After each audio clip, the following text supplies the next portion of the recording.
Good morning, metalheads of the internet, and welcome to a new episode of the Metal Meltdown. And today we are looking at the debut album from Mrs. Piss, the latest collaboration between Chelsea Wolfe and Jess Gowrie. Chelsea Wolfe has become kind of a modern poster child for dark, weird, experimental, and alternative music, with a constantly evolving and shape-shifting sound and identity that over the years has borrowed from dark folk, dark wave, dark ambient, gothic rock, alternative metal, post-metal, sludge metal, industrial, all the while remaining surprisingly consistent in quality, never losing her focus, her edge, and certainly not her heart or her soul. In some ways, her expansive sonic umbrella is not too dissimilar from that of David Bowie, aesthetically and structurally speaking, as she's constantly pushing herself to get darker, to get weirder, never quite repeating the same sound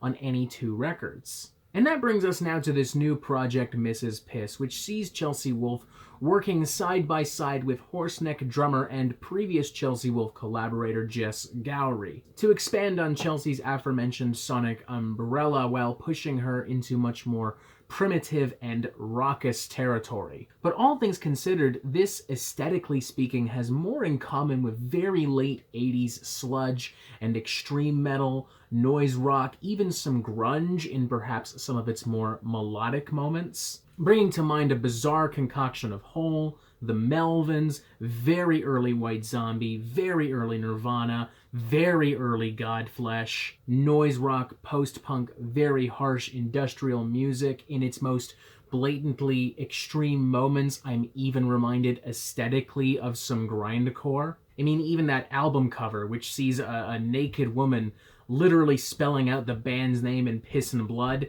that honestly feels like something out of Pissgrave's book, making for a record that feels sonically and emotionally far more provocative and jarring in comparison to the dark folk of Birth of Violence and even the more lush, melancholic, gothic alternative metal fusions of Hisspun and Abyss. Take, for instance, tracks like Downer Surrounded by Uppers and Nobody Wants to Party With Us, a couple of tracks that are destined to be anthems for introverts and wallflowers worldwide. They are inherently so dreary, gloomy, even depressing, and their themes of angst, abandonment, and isolation feel unintentionally quite poignant right about now. The latter track in particular, Nobody Wants to Party With Us, is just caked in pure noise, even in its most quiet and serene moments. And these are probably the softer, lighter tracks on the record. In fact, it seems to get progressively, emotionally, and sonically heavier as SelfSurgery continues. Take, for instance, the almost shocking drone and sludge of Knelt, the sensual yet extreme, almost Sabbath Assembly-esque doom of a track like You Took Everything, or the ominous and slow-churning gothic sludge of title track SelfSurgery, which also probably wins the award for creepiest fucking lyrics on the record, with lines like, "If I was a kitten, would you give me milk? If I was bleeding, would you give me a towel? If I show you my stitches, will you pull them out? Scrape it out, cut it out. If I was a stranger, would you turn me down? If I was in heaven, would you give me hell? If I took a bullet, would you dig it out?" Like, it sounds like some dark, edgy poet off a Tumblr was thrown into an asylum for a couple of weeks, and this is what they found scrawled on the walls. The noisy, anxious, depressing, almost demented nature of SelfSurgery does inherently make it a little bit difficult to really wrap your head around, particularly as more and more extreme elements are introduced into the record. But to be entirely fair, this exact approach is not completely alien to Chelsea Wolfe. I have found many times in the past that her records require a lot more patience than your average noise rock, your average sludge, doom, or alternative metal. On some level, I think Chelsea and Jess must be aware with this, because SelfSurgery is very wisely a very short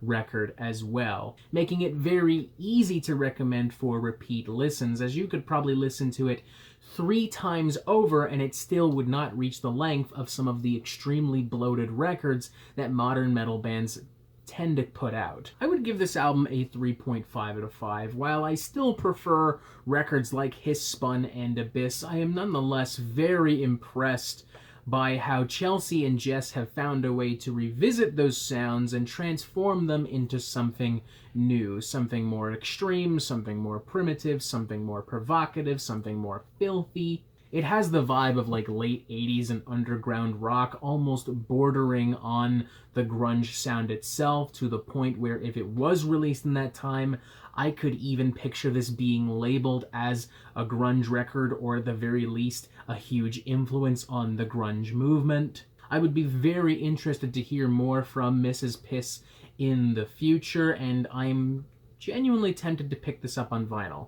We'll have to see. I'm still waiting on a bunch of records. Everything's delayed because half the world's on fire and the other half's in quarantine, so have to wait. But I'm looking nonetheless. I might just do it. Will this be for everyone? Probably not. But in my experience on the Metal Meltdown, I've learned that Chelsea Wolfe is not one of those artists for everyone. She is not inherently the most appealing, especially not to metalheads. But I would recommend this nonetheless, particularly if you're someone who was disenchanted by some of the more common ethereal notes of Birth of Violence. 3.5 out of 5. Check it out. It's pretty fucking nasty. And that is it for the Metal Meltdown. I'm not an expert, nor do I claim to be, so what do you think? Do you like this record? Do you not like this record? And what do you want to hear from me next? And thank you for watching. Make sure you press subscribe so you get updates on the Metal Meltdown fucking immediately. And you have yourself a fantastic fucking day.